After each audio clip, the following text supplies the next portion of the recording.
name is Ted Smith. I'm the president of the International Hempology 101 Society. And this month, we're celebrating 20 years of activism in Victoria, British Columbia. And as part of the ongoing celebrations, I guess I'm sharing some stories from back in what everyone calls the old days. And we don't have much documentation of these things. It really is a time that, and the story today, I believe, is from around the year 2001. But we didn't have cell phones and the internet was barely alive. And so these things are certainly folklore, as it were. And so I'm happy to share them. So we kind of built Hempology initially around Wednesday evening meetings at 7 o'clock. Every week we'd get together somewhere in downtown Victoria and educate people about what was happening and do some stunts at times. But certainly, it was pushing it at times. For the most part, we would try and hide somewhere that we wouldn't get bothered by the police. But as it grew and into the 6th year, it was becoming very popular. We were approaching 200 a week showing up. And so we thought that we had the numbers and this real sense of security, around us. Like, the group was very responsive to, what I required when we were around police in particular. It was really neat. And so we thought, okay, now's the time, let's make a stand at City Hall. And it wasn't the best location, honestly, for us, in part because of the number of drunks and other people that use City Hall. And there was, I think, a couple of weeks where I ended up literally wrestling my microphone away from a drunk guy trying to talk to the group. So that was kind of annoying. But after a few weeks, actually, I think what tipped them off was one week a couple police officers showed up, and one of the volunteers literally almost tried to pass a joint to a cop that was walking by. She just didn't look and saw someone coming, so she went to pass. Oh, that's an officer. And she didn't get arrested that week, but certainly the next week the police were there, and it appeared very likely that someone was going to get arrested. And in fact, and this is a whole other story. In fact, the weekly 420s that were going on in Victoria before I arrived, being organized by Ian Hunter, had been broken up and so we were wary of the police showing up, week after week and saying that they were going to bust something up. We kind of anticipated that was going to happen, right? That was why we were making a bit of a stand there. And so sure enough, one week, the same cop, Sergeant Doug Bond, that broke up the 420 in Beacon Hill, was there with another cop at Hempology right from the very beginning. So right from the start, I'm like, okay, guys, if you want to toke, just go around the corner somewhere. Don't do it right in front of the police, or they're going to start arresting people. It was very clear that was their agenda. So it was really awesome, honestly. We had the meeting for probably close to an hour. I spoke, and anybody that wanted to go have a toke just simply got up and went around the corner and had a toke. And I just berated the police officers for, DARE and high schools, and everything else that was going on with medical marijuana as well. I had my store at the time. I had been running the Buyers Club for years, but we just gotten a storefront.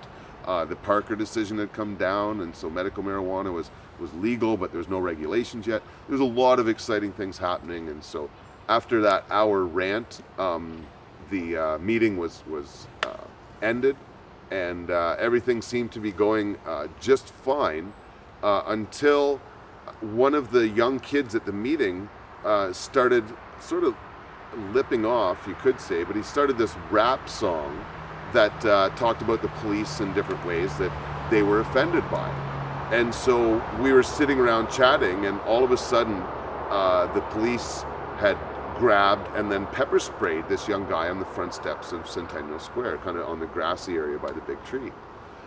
So we rushed over, and they got him on the sidewalk on his knees, and the two cops there waiting for backup. And it took a couple minutes, though, for backup to get there. I guess they'd figured the meeting was over and all the backup they had sitting around had left. And so anyhow, this one young guy was literally crying on the sidewalk, and one young girl, Amy, came up and said to the officer, one of the female officers, "Can I give my friend a hug?" And the female said, "Sure, give your friend a hug." As soon as Amy got her hands around him, she yelled, "Hug me." Her dad, bam, on her back. Very quickly, there's 7 or 8 people hugging this one guy on the sidewalk. And I really hope we come up with the video, because this was videotaped. And I believe there's a picture around as well of this. But certainly I have a very clear memory, and I believe this is on the videotape, where Sergeant Doug Bond looks to me and he goes, "Ted, tell them to back off." And I looked straight at him and I said, "But sir, no one heard you say he was under arrest, sir." And at that point, the sergeant realized that in fact, they hadn't told the kid he was under arrest. They'd literally just assaulted him on the front lawn of the city hall. And that I was entirely in the right, and that there was no cause or justification for them to have grabbed him in the first place. And so he didn't do anything. He just kind of stood there in shock and waited until there was enough police officers there that they could just peel people off and throw the kid in the car. But he never got arrested for anything. And one of the other things that happened that's sort of caught on the video is a few minutes after he's in the van, you hear this scream where they actually literally grabbed one of the young girls that was trying to stop him from being arrested and twisted her arm and broke it. And so they took her to the hospital and x-rayed her arm, found out it was broken, and then found out she was in fact pregnant, a 16-year-old pregnant girl. And we had this sort of on video, but Czech News wouldn't touch it.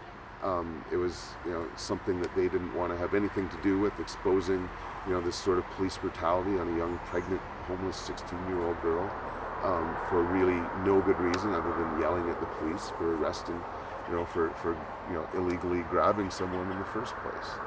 And so it was quite a scene. Obviously, the police all left as soon as they could, and we were there left behind, quite upset with a videotape that again didn't get used in the media, unfortunately. But I tell you, the next week, Sergeant Doug Bond was there at Hempology 101 apologizing over and over for what happened the week before, and saying that nothing else like that would happen again, but that obviously they were going to have to make sure that these meetings didn't keep happening in City Hall. And by that point, I'd have enough trouble with other drunks and things that I was ready to go as well. So I can't recall exactly where we picked up and left. The meetings every Wednesday night did go on for 12 years though, and there are more stories to tell from those good times. And so I will be sharing a couple of more vlogs, I guess, before the month is over, about Hempology 101 and the 20 years of activism that we've had. Please join us online for that. Have a great day, and smoke weed.